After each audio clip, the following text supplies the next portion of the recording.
আমি আপনাকে খুব ভালো করে চিনি। আপনার আসলে পঞ্চগড়ে যতজন আমি বলি, এখানে আমাদের যেমন কিছু পেশাদার সাংবাদিক আছে যাদেরকে আমরা সর্বোচ্চ সম্মান করি, সাংবাদিকতার আড়ালে এখানে কিছু দালাল সাংবাদিক আছে যারা শুধু একটা দলীয় এজেন্ডা বাস্তবায়ন করেন, নাথিং এলস। খুব ভালো করে চিনি আমরা তাদেরকে। আমাদের সামনে এই পঞ্চগড়ে এখন এগুলা আর চলবে না। আগে যা চলছে, এখন এগুলো আর চলবে না। আমি একদম স্পষ্ট করে বলি, আপনারা এখন লিখিত অভিযোগ দেন, উনি এখন মোবাইল কোর্ট পরিচালনা করবে।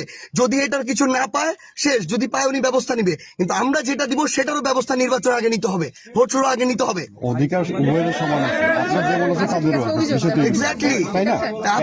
আপনি তাদেরকে বলতে দিবেন না, আপনি কেন বলতেছেন? একটা বললেন যে এজেন্ডা বাস্তবায়ন আমি কারো ডুইং দিস ভাই, আপনারা করতে করতে এতটা অভ্যস্ত হয়ে গেছেন, আপনারা বুঝেন না কোন কথা দিয়ে করা হয়, কোনটা দিয়ে হয় না। আপনি এটা আমরা হাজার ফেস করছি, হাজার মিডিয়া ফেস করছি।